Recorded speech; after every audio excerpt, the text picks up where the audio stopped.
What if the problem you are trying to solve is actually the Trojan horse that is keeping you safe?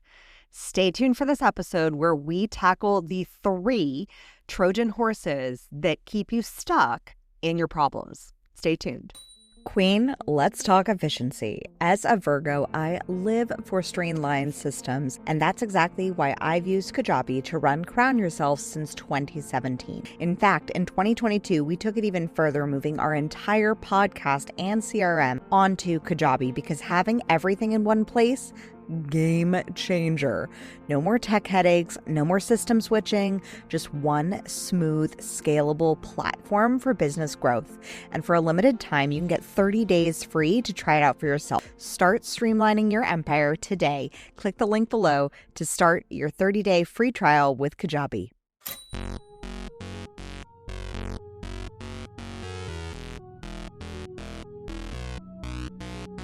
Welcome to the Crown Yourself podcast, where together we build your empire and transform your subconscious stories about what's possible for your business, body, and life. I'm your host, Kimberly Spencer, founder of crownyourself.com, and I'm a master mindset coach, best-selling author, TEDx speaker, known to my clients as a game changer.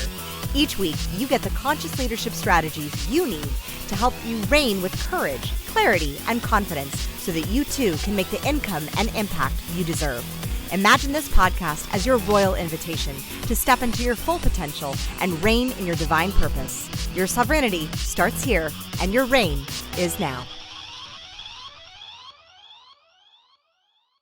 Hey there, I'm Kimberly Spencer, your high-performance coach and subconscious business success strategist, and I am so excited to dive into this episode because this is a concept that I wrote about in my half-written book, Rule Your Body.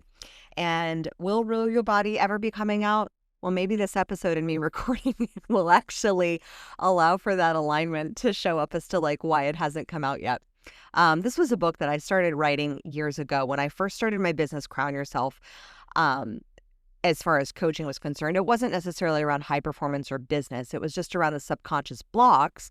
And that started from my journey with healing a 10-year battle with bulimia and doing that with no psychological or medical intervention, completely reprogramming my subconscious mind, the way that I think, feel, act around my body. Have not looked back in, oh my God, it's been like 15 years. Yeah. Damn. Haven't looked back. Literally wonder, who was that? How did I do that for 10 years of my life? I'm in a completely different identity. And I'm sure you have these experiences as well, where you can look back on certain aspects of your life or seasons of your life where I don't even recognize that girl anymore. Or I don't even recognize who I was back then. I would totally give myself such a big hug and be like, I love you, and I'm so sorry you're going through this, and this sucks, and I promise you, you're going to get through this, and it's going to be better. It gets to be so freaking good. And that started off my business, Crown Yourself, and coaching. And initially, we were doing high performance, body, image, and wellness, and then we moved into high performance, and then high performance business and success strategy. But I started writing this book in 2015 because I didn't really know what I was doing back then in my business.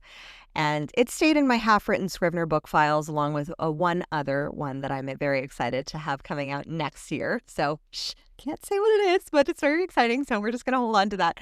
I'm keeping it a little more close to the chest until it is ready to be released, because just like a baby, and you don't share about a baby until 3 months, we're gonna wait on sharing about that, but just stay tuned, because it's good. It's really good. And the few friends that I've told about it specifically, where they know a few more details, are like, oh damn, I want to read that. So just stay tuned. But back to the half-written book of Rule Your Body. So I have this half-written book. And one of the concepts that I talked about in it, specifically pertaining to the body, but it actually pertains to every area of your life. And they are called the 3 Trojan horses of your subconscious mind. And your subconscious, so if you know the story of the Trojan horse, and there was this big war, Helen of Troy set off this war because she was so beautiful, and the Trojans, I believe. Yeah, the Trojans sent in this horse to the Greeks. And I could be completely botching this metaphor, but they sent in this horse And this horse had all of the little like spies and killers and soldiers inside of it. But the other side thought, oh my gosh, we'd won. We've beaten this battle. They're gone. And secretly they welcomed this Trojan horse into their internal camp, and they completely lost the battle, and it led to this like massive loss. So the Trojan horses of your subconscious mind are the same way.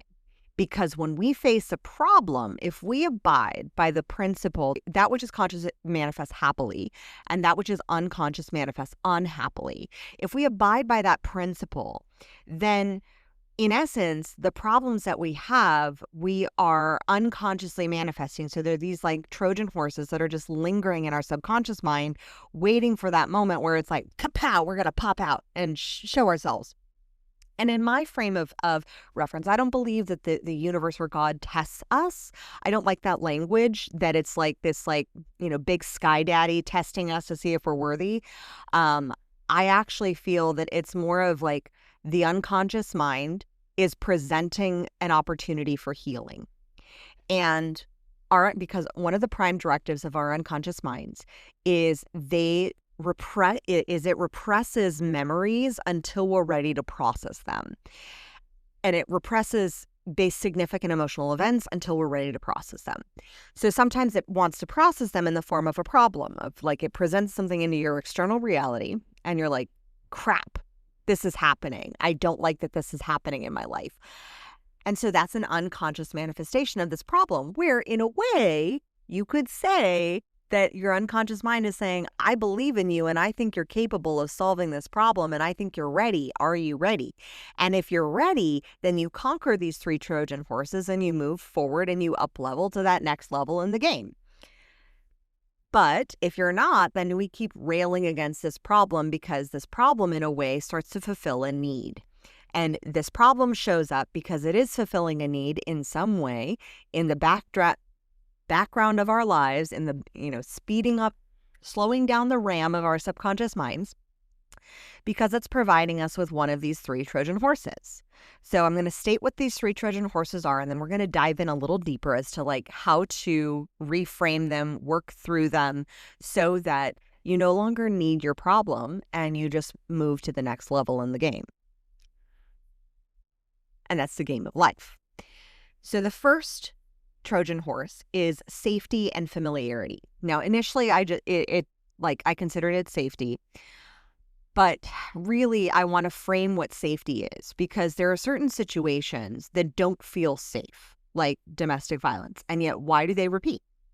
Why do they continuously repeat? Or why does someone choose to stay in a situation that is inherently dangerous? And it's because their safety comes from it being familiar. So, and it's something that's very interesting to me is the etymology. I get really nerdy over words. The etymology of the word familiar. Notice that it has a familiar prefix to family. Yeah. So I'll let that one sit and percolate in your unconscious mind right there. So when we look at the safety and familiarity, our subconscious mind loves familiarity more than it actually loves success. Your problems become a predictable pain, and the nervous system actually equates it to safety.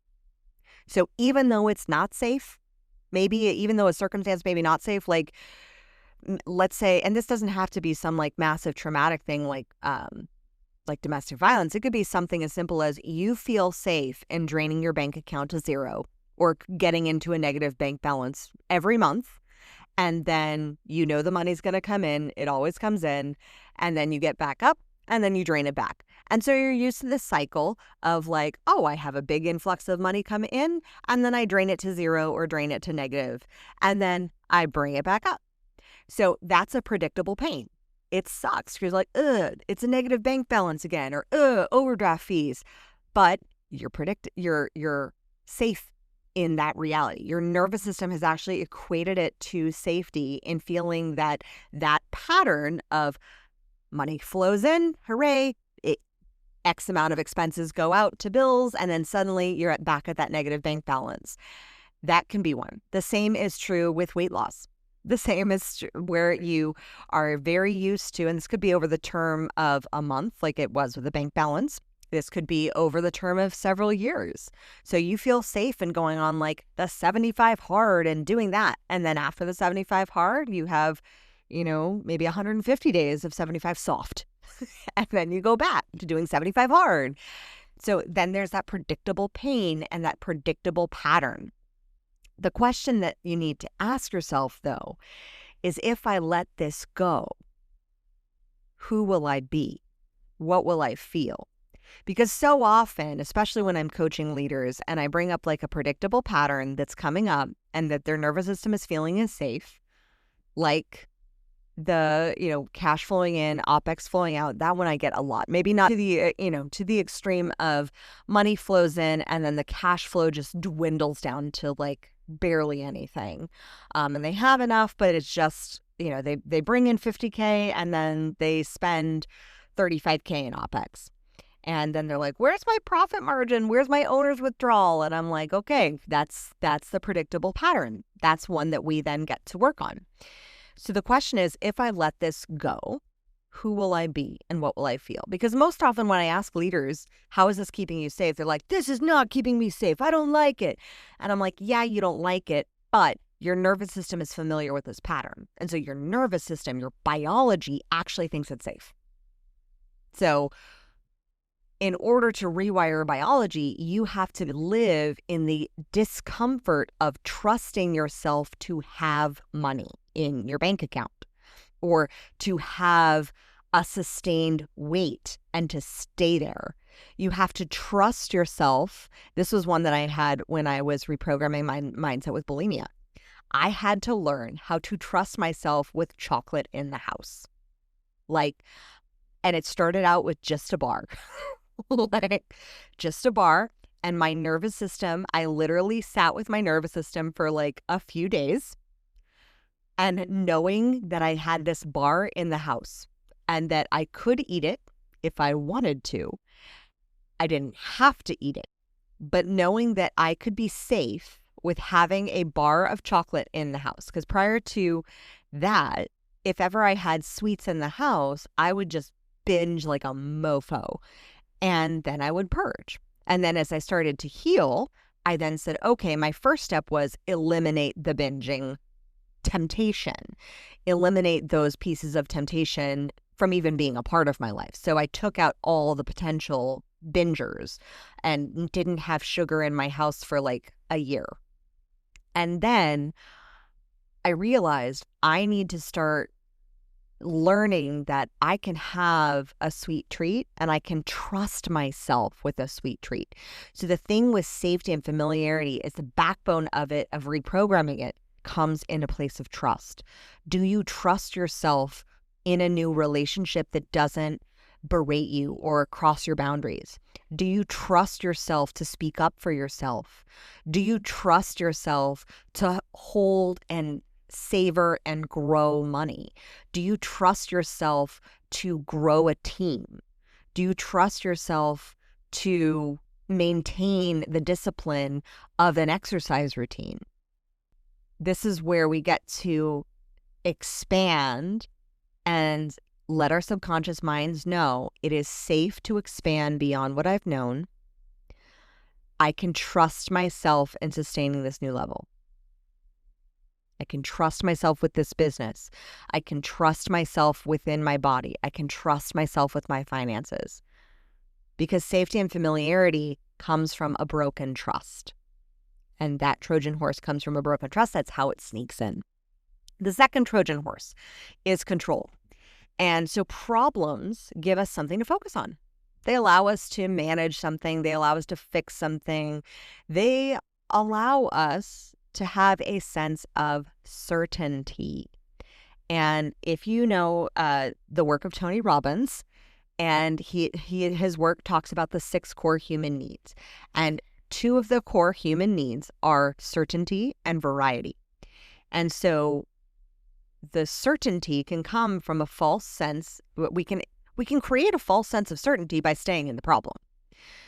So if the problem goes away, then we lose our coping strategy.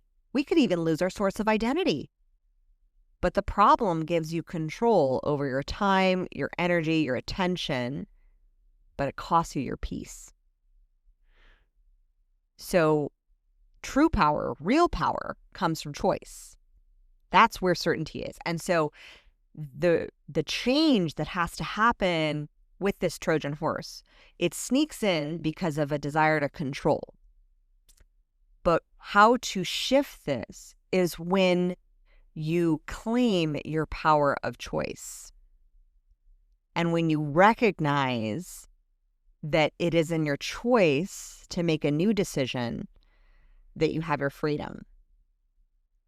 And that's where everything I talked about in my TED Talk on becoming a warrior for possibility comes into play, because a choice is a decision, and a decision means you burn the boats, and a decision means that you are no longer operating as you have been. And I will give you an example that no longer includes a half-written book, but a fully written book, and actually a fully written and published book called Make Every Podcast Want You. So my control in the past of being seen as an author was having 3 half-written books in my Scrivener file. And it allowed me to control the perception and the fears that I had around being an author, even though one of my greatest desires in life has always been to be a published author. And yet, that was also one of my greatest fears. I had a whole bunch of limiting beliefs come up from, from just different sources, and people just not being kind about my lack of grammar.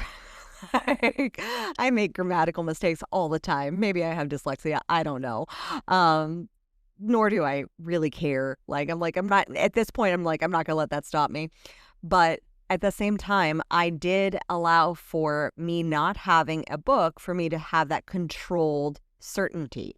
I could be certain that my book was going to be freaking amazing because it was staying in my head, because I didn't put pen to paper or fingers to keyboard. My book got to stay perfect in my mind. Your piece of artwork gets to stay perfect in your mind.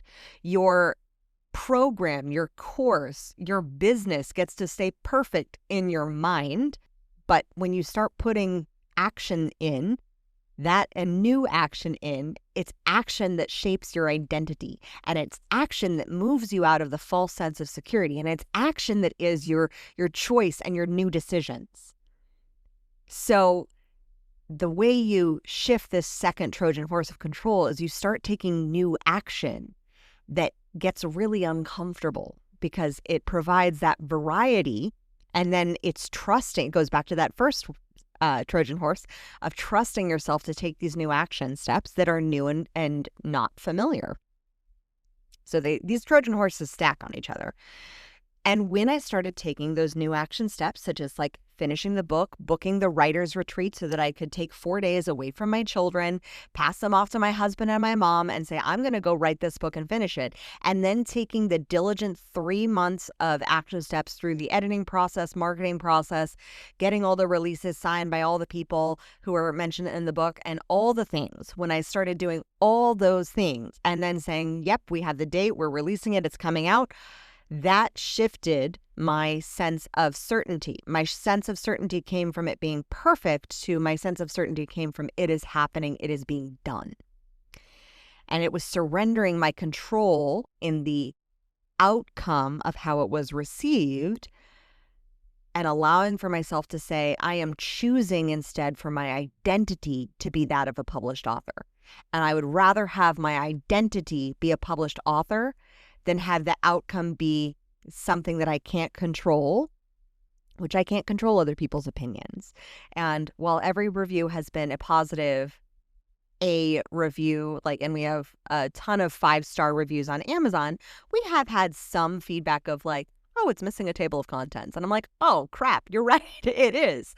So that just means a second edition. That just means that's the next step. But now I get to live in the identity of the being a published author, and I'm no longer controlling the perception of the dream, where the dream gets to stay perfect in the mental realm. And that's the problem with the labor of birthing any creative project, whether it's a business, a book, a baby, into the physical realm is it has to leave the mental realm. You have to take the action steps. The third Trojan horse is the trickiest one, I think, and it's societal acceptance. And this can be the most insidious because sometimes your problem is actually what makes you relatable. And there are people that you may have followed. Maybe you followed me for a while online, and maybe there was a point in my life where, and in your life, where you were like, I no longer relate to her content, or another influencer maybe. And if you were like that, I don't know why you'd be listening to this podcast, but but maybe there's another influencer, maybe there's another business owner where as they've grown to a different level of success in their business, you're like, I don't really relate to that anymore. And it's because they're operating on a different level of consciousness because they're no longer in the space of fear or blame or shame or guilt, and they're no longer relating on that level of consciousness. And so you're literally hearing them differently. And because they're projecting a different projection into the world, and you're receiving something different, you may no longer align with it. I've had several mentors and coaches that I've worked with that, like, I wouldn't coach with them today, but I coached with them when I did, and they were incredibly helpful for my growth in that season. But today we just, it's not that they're bad or that what they're teaching is wrong. It's just, it's no longer aligned with who I am and where I'm going. And that's okay. But we do get a sense of societal acceptance, though, from our problems. And you see this with weight loss. You see this with money. You see this with business. Like, there is a reason why 85% of businesses don't make it past 6 figures in gross annual revenue. The struggling entrepreneur, the overworked mom, the burnt out boss, these all get praise. You see it online. I actually saw it the other day on Instagram. And like, there are some mom things that I'm like, oh, that's funny. Of just, the the harried mom, the do-it-all mom. I get that. And there is humor in it. And there's also the kind of biting humor. It was a meme that I saw that was like, I turned off my kids' Wi-Fi devices for a day and had them play board games, and now I realize why my parents and grandparents were alcoholics and smokers. And I was like, wow, these beautiful children that you birth into the world, like, you struggled to spend 24 hours detached from Wi-Fi and your devices. Like, that's a sign of a deeper addiction. Like, you just traded addictions. And it didn't hit as like, oh, haha, that's funny. It hit as like, wow, that's really sad. Like, that we have to numb ourselves or numb our children in order to fully experience, in order to create an illusion of an experience of peace. But it's not peace, it's numbness.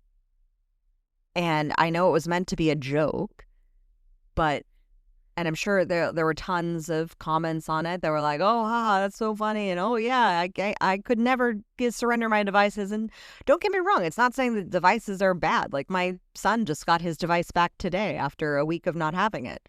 And he was like, I am in my coding. He's really into coding video games right now. And he was like, I knew it was Friday, Mom, so I got my device back. So I've been on it for an hour. I'm like, great. You only have 90 minutes on that. Then that's just our boundary that we put in place.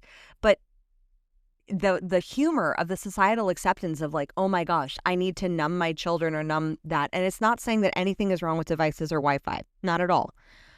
But the humor no longer did I relate to. And yet there is a societal acceptance of the harried mother. And believe me, I understand the circumstances can be real. Like, if you're a single mom, it is a very different experience than if you are a mom with a supportive partner. Very different. And at the same time, these images that we are putting into the world, whether it is online or what we're consuming or, our friends that we have, like, these images, these experiences, they generate some form of societal acceptance, and we all have a desire to fit in and belong. We all have a desire to belong. And so sometimes we can buy into these beliefs to try to belong to a group that maybe we don't even want to. And if you're fully healed and succeeded and rested and wealthy, would they still love you? Is this problem, and the biggest question to move out of this problem of societal acceptance is this problem giving you permission to be accepted in a system that profits from your pain? Oh, damn. We just went there. When I just woke up my baby. I just woke up Reagan. She was like rocking. We're just hanging out with the Bjorn. She was like, Mama, you just woke me up. I'm like, yeah, that question was meant to wake you up. Is this problem giving you permission? Is the problem of being the harried, burnt out, overworked mom giving you permission to be seen and to get rest? Is this problem allowing you permission in a group of entrepreneurs to say, like, yeah, I'm struggling with that too. Like, I'm really trying hard in my business. I was in a mastermind once, and consistently this theme within this mastermind of coaches was over-delivering. Undercharging and over-delivering.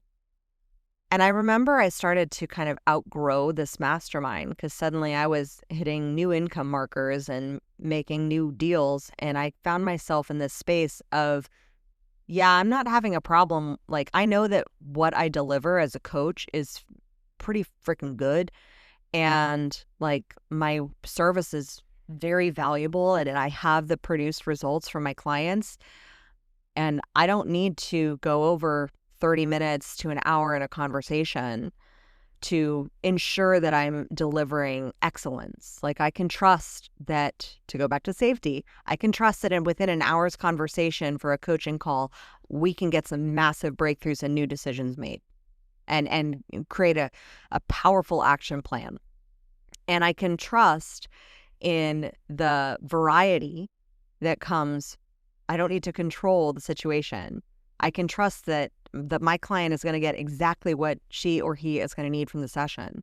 And I don't need to control it to try to give more, show more, demonstrate more, make me seem smarter, better, etc. Because that's all coming from a place of insecurity. And I remember in this mastermind, I slowly just fizzled out of it. And I was like, nope, this is not for me.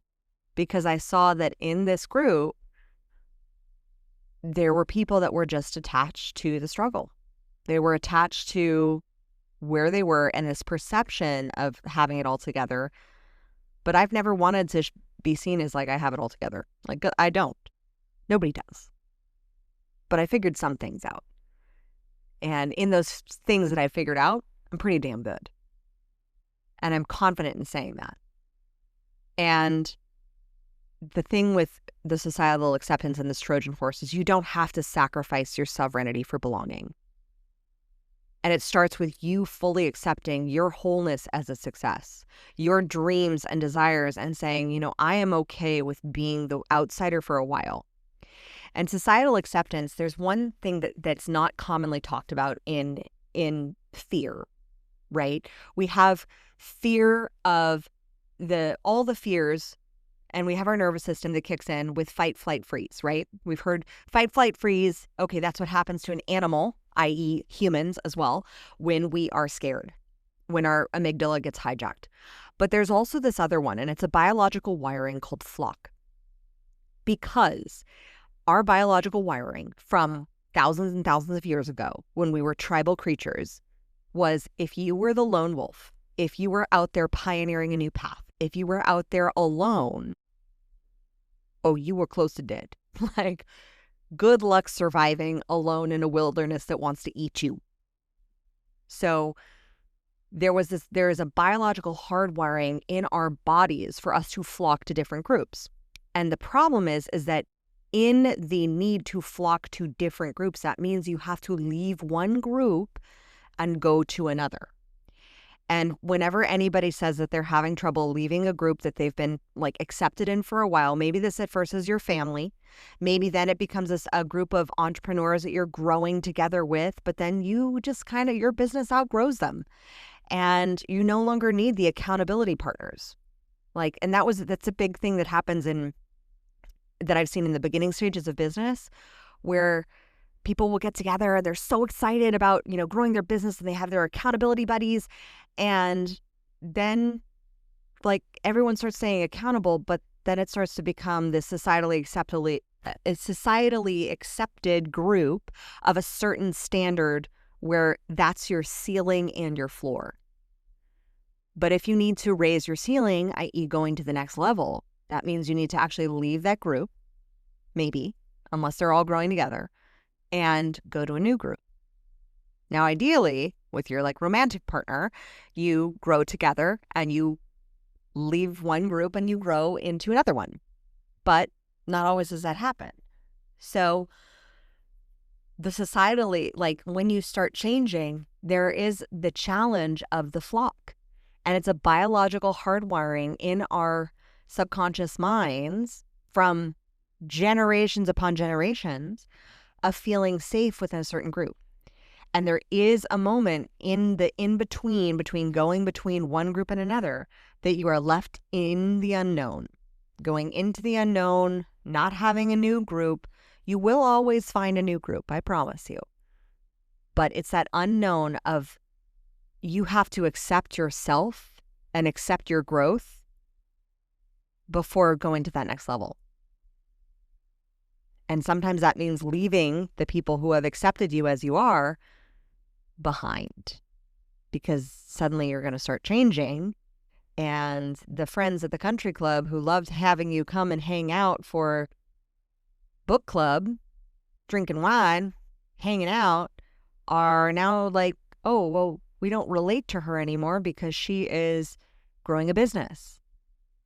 And, or maybe you have the friends that you used to go out on Friday nights and drink and eat nachos until the wee hours of the morning and not get in your workout.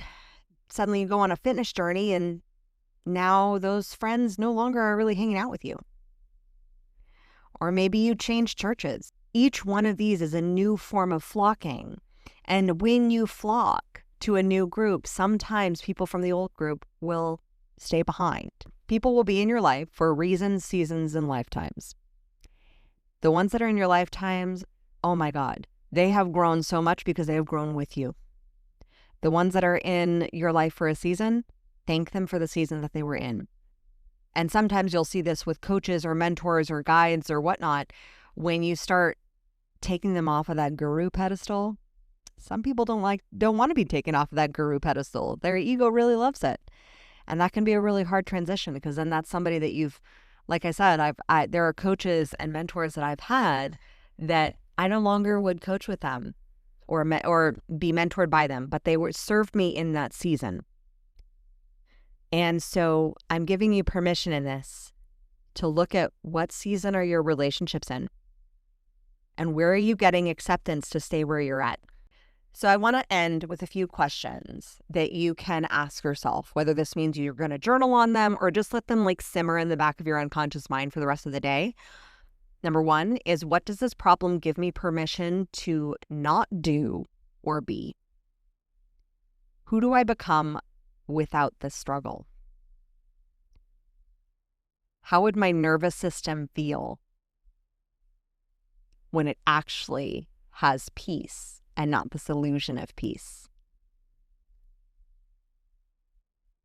And if this cracked open a Trojan horse in your mind, please screenshot this episode, share it, and tag me at crownyourself.now, and let's spread this truth that you don't need to suffer to stay safe. And if you are feeling spicy and you're like, I would like to take this to the next level, and I'd like to be working with someone who doesn't just accept me for where I'm at, but also sees the possibility and will champion and challenge the certainty that I get from my own false sense of certainty in these problems that I'm facing currently, and I would like a partner to walk with me through this, then I encourage you to book an Ascension Acceleration Consult with me. And through this consult, we will not only get you your 5 subconscious success strategies, but we will also unlock your power to profit plan for your business and for your growth and for your life so that you can truly excel beyond these Trojan horses. And instead of being in an illusion of trying to get to a next level of success, you can actually just get there and make it much easier on yourself. Thank you so much for listening to this episode. I love you so much. I'm so grateful for every single listener, every single person, every single ear that is on this episode right now. I am so, so grateful. Thank you so much for letting me serve you today. As always, own your throne, mind your business, because your reign is now. Thank you so much for tuning in today. If what you heard resonated with you, be sure to subscribe and start creating a bigger impact now by sharing this with a friend. Just by doing that one simple act of kindness, you are creating a royal ripple to support more people in their sovereignty. And if you're not already following on social media, connect with me everywhere at crownyourself.now for more inspiration. I am so excited to connect with you in the next episode. And in the meantime, go out there and create a body, business, and life that rules. Because today, you crown yourself.